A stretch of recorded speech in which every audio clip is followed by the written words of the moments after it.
Olá, meu nome é Vinícius, sou da equipe da Casa da Ciência e hoje estarei aqui para conversar um pouco com você a respeito da fisiologia do nosso sistema respiratório. Veja, muitas vezes esse é um sistema aí que nós até negligenciamos do nosso corpo. Realmente nós muitas vezes esquecemos que ele existe. Porém, ele tem um papel aí fundamental de nos manter vivo. Em conjunto com o sistema circulatório, é ele que leva o oxigênio a cada célula do nosso corpo e funciona de uma maneira perfeitamente automática. Afinal, você não tem que ficar lembrando que tem que respirar. Porque já pensou se você tivesse que fazer isso? Como você iria respirar durante a noite? Então, agora, nós vamos estar vendo algumas curiosidades a respeito desse sistema e como é a interação fisiológica que propicia com que ele funcione dessa maneira. Só lembrando um pouquinho, tá? Essas nossas conversas, discussões, elas são voltadas para alunos do ensino fundamental e médio. Então você, de repente, que é um aluno do ensino superior e que acabou caindo nesse vídeo, leve em consideração exatamente isso, que se nós formos estudar muito mais a fundo o sistema respiratório, teremos muito mais nuances a serem aí aprendidas dentro de cada interação que nós estamos tendo, beleza? Bem, nós temos algumas perguntas que podem surgir a respeito do nosso sistema respiratório. Por que nós espirramos? Por que surge a tosse? O que acontece se ficarmos aí um tempão, mais de 3 minutos, sem respirarmos? Outra, se a água tem oxigênio, por que nós não podemos respirar água? Ou porque bocejamos ou mesmo engasgamos? São algumas dúvidas que podem surgir a respeito desse sistema e que hoje estaremos aí tentando responder ou chegando mais próximo de uma resposta durante essa nossa conversinha, tá bom? Mas vamos lá. O nosso sistema respiratório, ele tem como atores principais, né, a nossa boca ou nariz. Adentrando um pouco mais, nós vamos ter a faringe, né? Por que eu falei boca ou nariz? Porque o ar pode adentrar por esses dois, embora o mais recomendado seja que o ar entre exatamente pela nossa cavidade nasal, beleza? Então, passando pela faringe, temos aí logo a laringe, entrando na traqueia, e aí vamos chegar aos broncos, bronquíolos, até ali, dentro de uma estrutura que nós chamamos de pulmão, aonde existirão os alvéolos pulmonares. E nesses alvéolos teremos as trocas gasosas, né, que a gente chama de hematose, onde um sangue rico em gás carbônico vindo do nosso corpo irá ser trocado por um sangue rico em oxigênio vindo aí dos meus pulmões.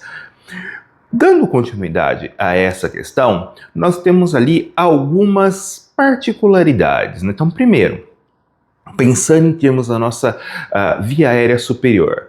A respiração ela vai começar ali pelas fossas nasais, né, ou pela boca, o ideal pelas fossas nasais, porque na nossa narina nós temos ali uma série de pelinhos que vão ajudar a umedecer, tá, e aquecer esse oxigênio, sem falar que esses pelos e o muco ali presente, ele vai ajudar a reter poeiras e micro-organismos. Passando por essa região, nós temos uma série de dobras cobertas de mucosa que nós chamamos de turbinas ou conchas nasais, que vai aumentar o contato desse ar que está entrando com a superfície do meu corpo, fazendo com que esse ar fique cada vez mais úmido e aquecido. E agora que nós estamos aí chegando no período do inverno, isso é muito útil para evitar que no caminho desse ar, o ar gelado possa ter algum problema, mas nós já vamos aí discutir isso daqui a pouquinho, beleza? Se a gente for pensar em termos do muco e dos próprios pelos dos nossos narizes, nós vamos ver que eles vão reter uma série de partículas, até 10 micrômetros, como poeiras e bactérias. Sem falar que essa região, nós temos ali no teto o nosso epitélio olfatório, que vai ser o quê? Vai ser uma região, né, onde eu tenho uma série de quimiorreceptores que irão identificar e reconhecer odores. Então essa é uma região que vai estar ali completamente ligado exatamente ao que? O reconhecimento de cheiro. Veja, quando você está ali gripado, resfriado, tem uma grande produção de muco, pode ver que parte dessa capacidade de reconhecer o cheiro, você acaba perdendo, né?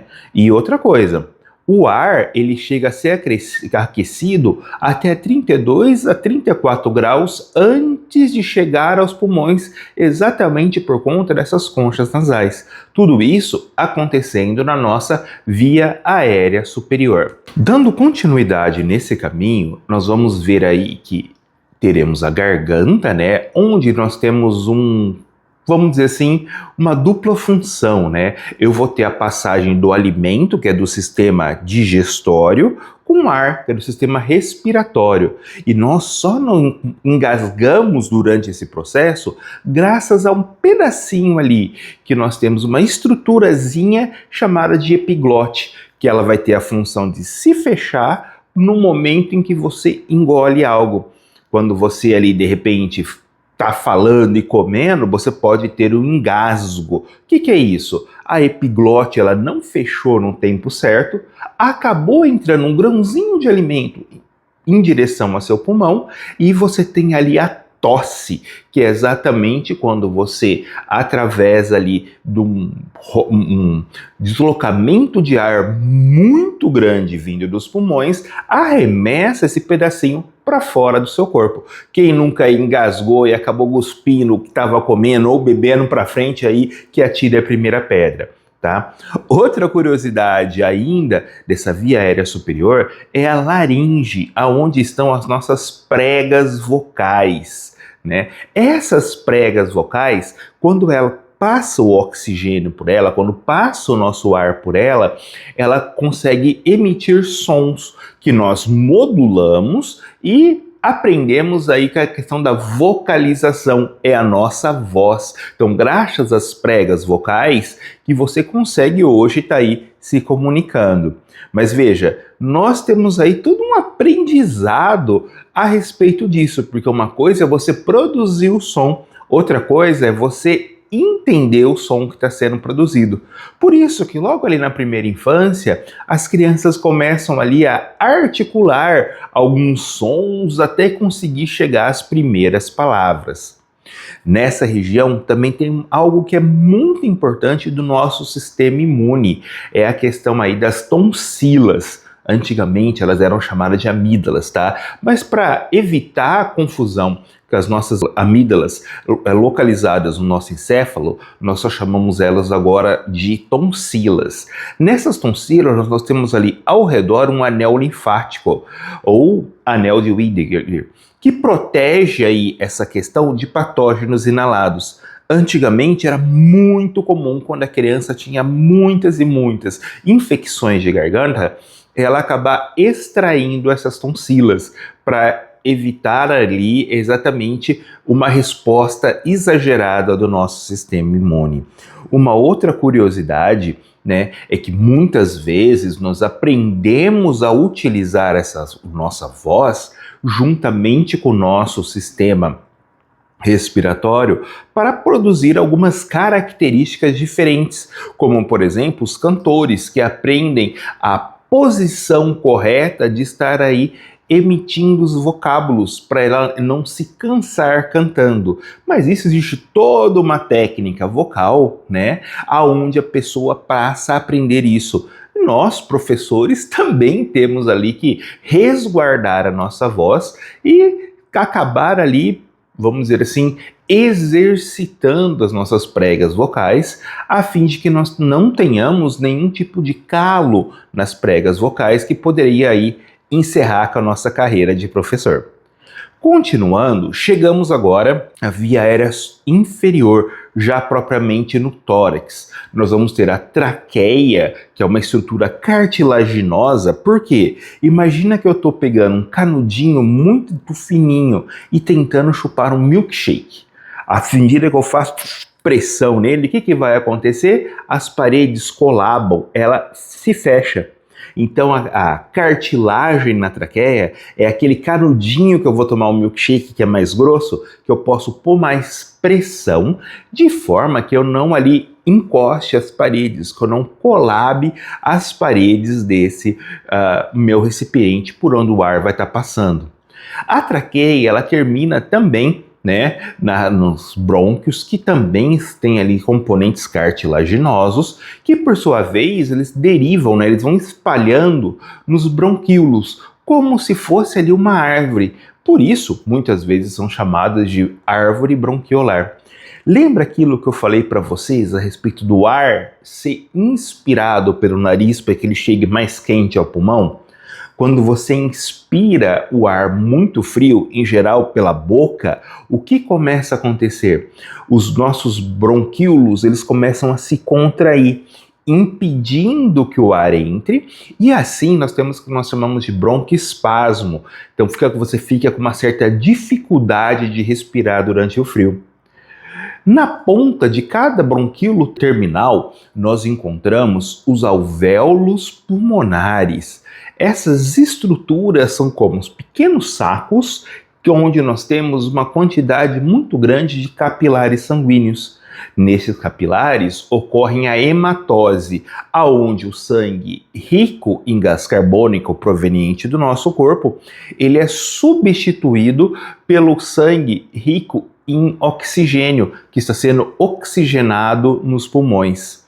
Essa difusão acontece de uma maneira natural e o oxigênio ele vai ser o quê? Ligado à hemoglobina presente nas hemácias, que é uma proteína que vai ser responsável para levar esse oxigênio a todas as células do nosso corpo. Só para vocês terem uma ideia, tá? Essa área de alvéolo presente no meu pulmão, se ela pudesse ser esticada completamente, nós temos o quê? Que ela teria mais ou menos 70 metros quadrados, a área aí de um apartamento aproximadamente, né? E também nós vamos ter nessa hematose que esses capilares que estão aí ricos em gás carbônico irão liberar esse gás carbônico no pulmão. Então, quando eu inspiro, eu estou levando oxigênio ao meu pulmão. Levando esse oxigênio, eu tenho ali nos meus alvéolos a hematose, que leva esse oxigênio agora para todas as células do meu corpo. As células utilizam esse oxigênio, liberam o gás carbônico, que é transportado mais uma vez até o meu pulmão, e no momento da minha expiração, ele é mandado para fora do meu corpo. Mas como isso ocorre? Como que eu tenho esse processo da hematose? Como que ele vai acontecer? Bem, eu tenho aí que esses balõezinhos cheios, né, com uma série de capilares, esse ar ele vai se passar por difusão. Como assim, Vinícius, difusão? Imagina vocês aí que estão de repente saindo da escola, indo para casa e sentem aquele cheirinho de comida gostosa, né, pela rua.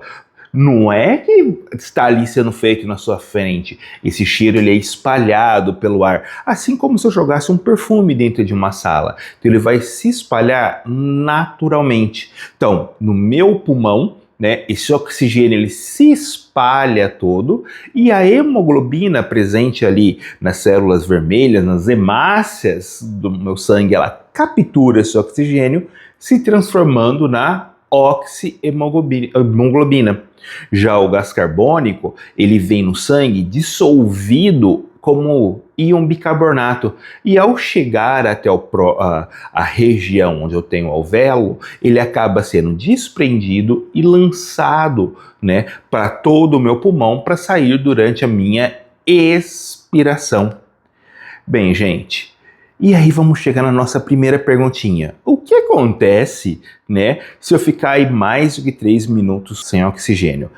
Essa resposta eu vou dar de uma maneira geral. Existem casos e casos. Porém, se alguém que não tem muita atividade física, alguém que não tem um preparo respiratório, vier ficar 3 minutos sem oxigênio. Até o primeiro minuto, né, eu ainda tenho um oxigênio perante no meu corpo. Se vocês agora prenderem a respiração, até perto de 1 minuto você consegue ficar muito tranquilo. A partir disso, você tem um desmaio por apneia. O que acontece aí? Falta oxigênio para o meu cérebro, que é o órgão que mais utiliza oxigênio. Se esse se o meu corpo ficar ali de 1 a 3 minutos, esses neurônios eles podem vir a morrer. É o que nós chamamos de lesão por hipóxia, né? E podem afetar várias regiões do meu cérebro, como por exemplo o hipocampo e a área da memória. Se esse tempo for maior que 3 minutos, eu posso até ter uma morte cerebral ou mesmo sequelas graves que atrapalham ali o desenvolvimento do meu corpo, como paralisia, perda das funções cognitivas. A pessoa ela acaba tendo um grande prejuízo. Mas como eu disse, existem situações e situações. Por exemplo, se é uma criança mais jovem, eu vou ter um tempo ali maior até para isso.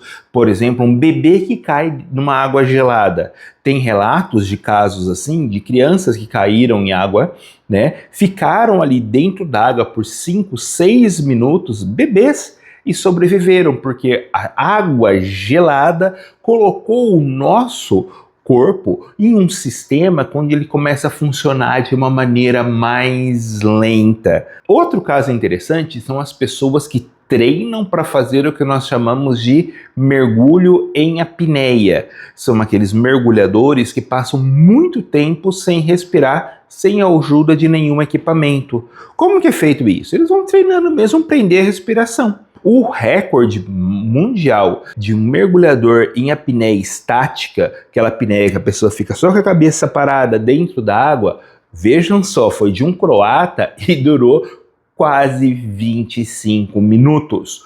Lógico, falo para você que é uma pessoa treinada. Se vocês forem tentar fazer isso, à medida que vocês vão treinando, você pode ter aí um tempo relativamente longo.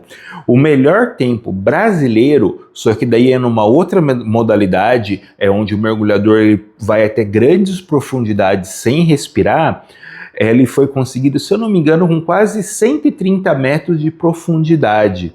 Agora, como que acontece essa questão aí da respiração?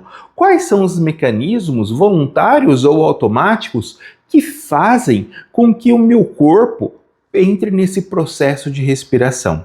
Então, primeiramente, todo o comando ele está aqui, ó, no meu cérebro.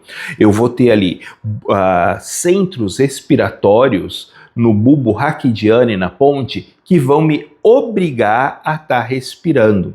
Então, primeira coisa, né? Eu tenho meu ritmo básico de respiração. É aquele que eu faço normalmente. Eu tô ali respirando, conversando com um colega, né? Falando na hora do recreio. Então, eu tenho minha inspiração, expiração sendo feitas. Como é que isso é feito? Uma série de sinais é mandado para o nosso músculo do diafragma, que fica logo aqui abaixo do pulmão. Esse músculo, em conjunto com músculos intercostais, vão fazer com que a minha cavidade torácica ela se expanda ou se contraia, fazendo com que ocorra uma maior ou menor entrada de ar.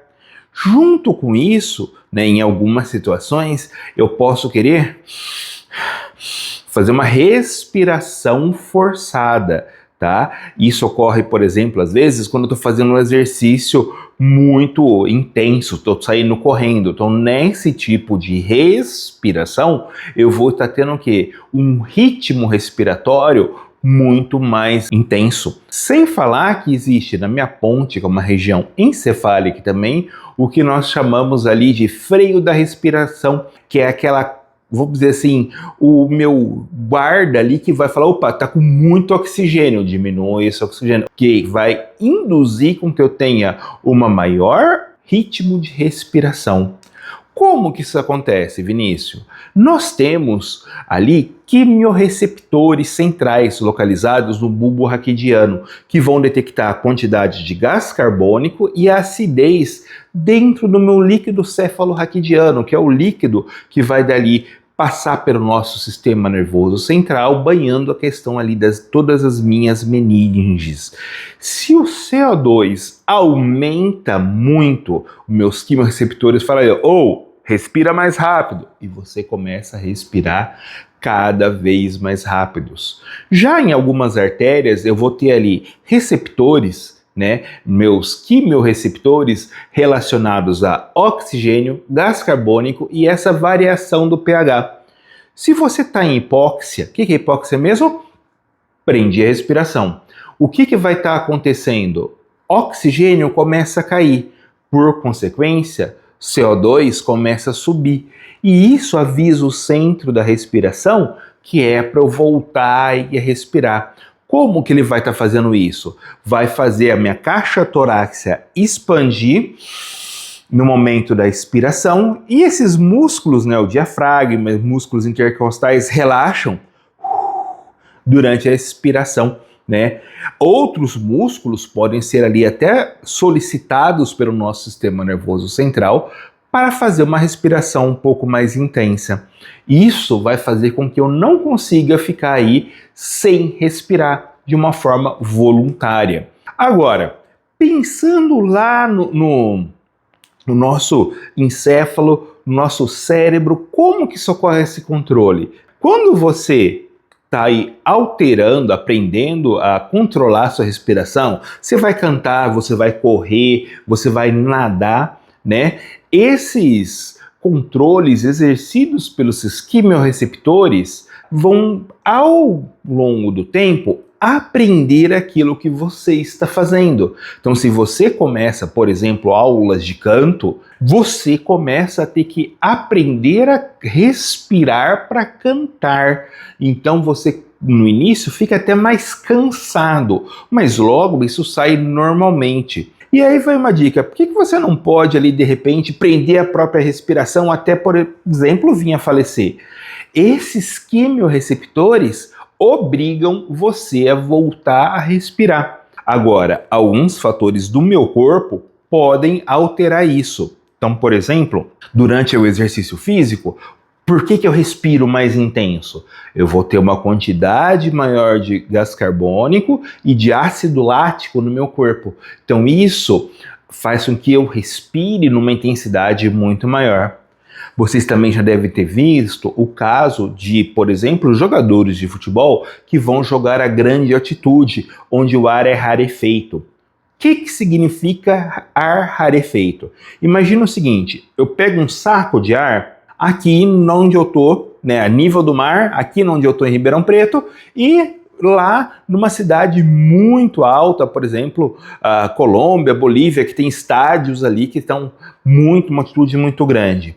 A quantidade de oxigênio presente desse saco ao nível do mar, ela vai ser maior do que no saco aqui em Ribeirão e, por sua vez, muito maior do que lá em La Paz. Então, com isso, o que acontece? Você acaba, muitas vezes, o atleta tendo dificuldade em respirar. Então, a pessoa ela pode ter até tontura. Então, por isso que é comum, muitas vezes, quando você tem jogos valendo ali prêmios, que eles chegam com uma certa antecedência para poder treinar e o corpo acostumar. Uma outra coisa que afeta esse meu controle da respiração são as emoções, porque elas estão ali sendo controladas pelo sistema nervoso simpático, que numa situação de repente de medo, ansiedade, pode fazer com que você tenha uma respiração mais rápida. Agora, algumas curiosidadezinhas que nós aí lançamos logo no começo. Então, quem controla vai ser o bulbo raquidiano, o cérebro, né, nessa região aqui do tronco cerebral. Ele vai funcionar todo o tempo, inclusive quando você está dormindo. Quando ali eu for comparar uma série de órgãos, né, os pulmões, graças ao alvéolo pulmonar, é o único órgão que você tem que vai boiar. Inclusive, muito antigamente, durante uma necrópsia, para saber se um nenê nasceu vivo ou morreu depois, era retirado o pulmão e colocado na água. Se ele já nasceu morto, ele não chegou a respirar. Então, como não tinha ar no alvéolo, o pulmão afundava. Se ele chegou a respirar, tinha um pouco de ar, o pulmão boiava. Então, isso era a técnica que era utilizada aí muito antigamente. Quando nós temos aí um espirro, nós podemos lançar ali o ar a mais de 160 km por hora. Em teoria, isso seria até o suficiente para fazer os meus olhos saírem das órbitas, né? Por isso que muita gente fala que eu só consigo espirrar com os olhos fechados. Um ponto importante a respeito do bocejo.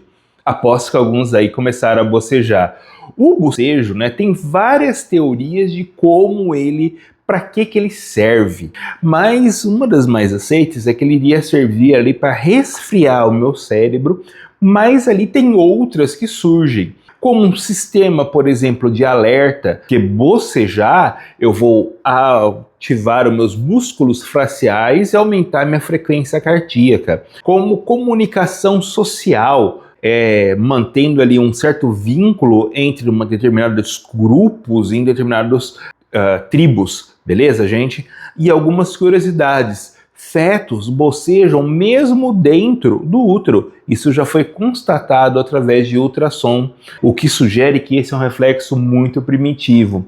E olha, cães e gatos, estão sempre com o ser humano, eles também são, vamos dizer assim, contaminados por bocejo. Então, se você começar a bocejar, pode ser que seu doguinho, seu gatinho boceje ali. Durante o período de 1 minuto, é o tempo em média que leva para um balão de 500 ml passar ali, fazer toda a troca gasosa com seus alvéolos, então ocorre ali a hematose. Então, por minuto é essa a quantidade de ar que eu vou passar por todo o meu corpo. O diafragma, que é toda essa musculatura por baixo do meu pulmão, é que vai fazer a grande maioria do meu trabalho de respiração, graças a esse movimento de contração e relaxamento, que por conta dessa pressão que ele exerce, ela vai fazer com que eu tenha ali um movimento de inspiração e expiração.